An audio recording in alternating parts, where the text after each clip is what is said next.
Alright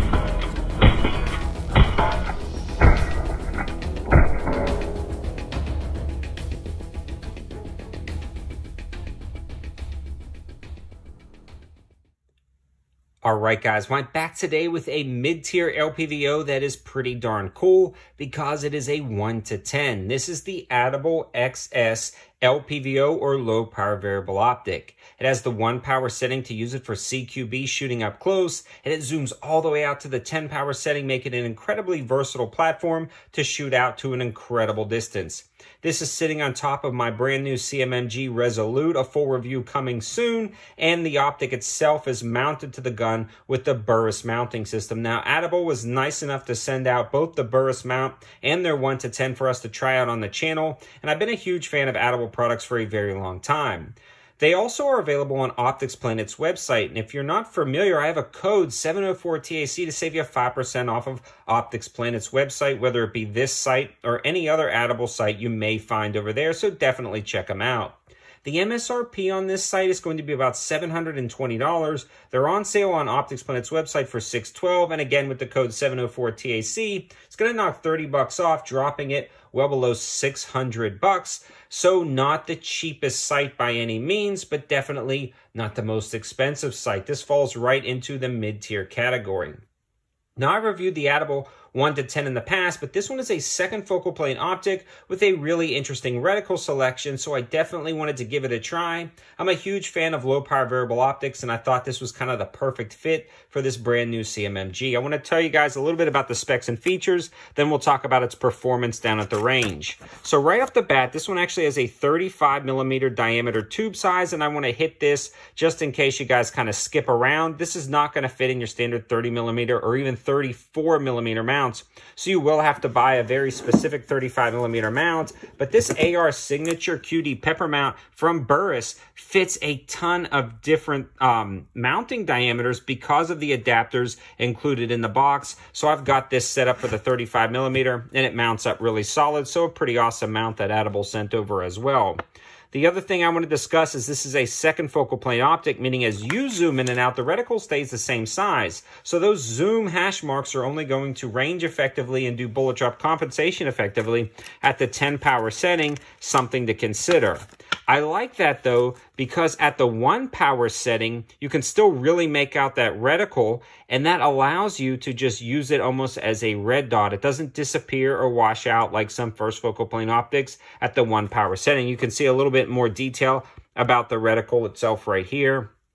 I want to hit on that because I've already reviewed some Atibal LPVOs, so I really want to focus on some of the changes from the previous models and the fact that it's a second focal plane optic and this reticle system. It comes in with these really dark leader lines on all 3 sides. The center portion is illuminated, although unfortunately it's not daytime bright.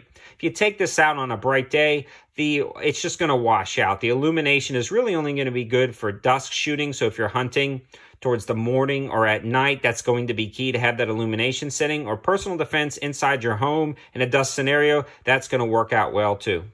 This also has the Christmas tree style setup, as you can see here, with different leader lines and different crosshairs to get everything sighted in perfectly for windage, different bullet drop compensations, including windage. So you can do all of those calculations. And since this is not bullet specific or round specific, you can pretty much put this on anything and then do your bullet drop compensations and have them effective at the 10 power setting. So that is pretty cool. Inside the box, it comes with the optic itself, flip up lens covers, a sunshade, and a kill flash. So it really does come with a lot inside the box. The optic itself, let's remove this mag right quick, is pretty slick when it mounts up because it has that 35mm tube. Again, your mounting solutions are going to be a little bit more limited than a traditional 30mm tube, but what you get is more turret adjustments because it's got more just room to move left, right, up, and down to account for different windage and elevation holds. And then it's also going to transmit more light and just be a little bit more clear image, so that's always nice. This one also kind of tapers up at the end right here, so it's, again, really specific on how you mount this up. Now, the eye relief on this guy is actually pretty darn good, and the eye box is also really good. The eye relief and eye box are meaning how far away you can be from the optic and still make out your sight picture. This one is actually really forgiving and very comparable with others in this category and better than others in this category. So that's pretty nice to see. I'm glad to see LPVOs are getting better eye boxes and eye relief, and Atibal has always done really well with that, and this one is no different. I've already mentioned the Illumination. It leaves a little bit to be desired. That is what it is. But again, for the times you really would need it, like personal defense inside your home or hunting, it's going to work. It does have the turn knob operation, and then in between each of the settings, you're going to have a 0. So if you really don't want it too bright, you can set it to maybe the 3 and then set it to the 0 in between the 3 and 2. Or you always want it really bright, so you set it to the 0 next to the 6. That works out great. It takes a standard CR2032 battery, so no big deal right there. Then it also has locking turrets, which are nice, and then 1 click is 1/10 of a mil adjustment. And these are really nice turrets, so you don't accidentally bump them, which I like, and I'm glad they used locking turrets. So you'll pull this up, and once you pull it up, you'll feel the clicks, and they're pretty darn good clicks. I like them. Everything about these turrets are pretty slick. They've got nice knurling up here. They work well. They sight in. They track well, so no complaints there. So in summary, guys, if you're looking for a really versatile scope between a 1 to 10 power, this is really good. I do want to say, though, there are some negatives and cons. One is there are LPVO 1 to 10s that have really good glass, really good reticles for a little bit cheaper than this. But there are also different feature sets. You're going to have to look at field of view. This one has really good glass clarity. This one also has locking turrets that a lot of others don't have. This one has the included throw lever and just the overall quality of an Atibal sight. So really, you'll want to take a look at a lot of those different reviews that I've done in the past and make the decision for yourself. Again, this one is a little bit heavier than some, but that's because the tube diameter is larger. So it's kind of like a give and take. Obviously, the larger the optic, the better you can get with adjustments. Also, the glass clarity. I mean, it's just going to be a give and take. So I hope this gives you a lot of valuable information to help make your decision. Also, I want to say this reticle is set up more for long-range shooting than CQB shooting.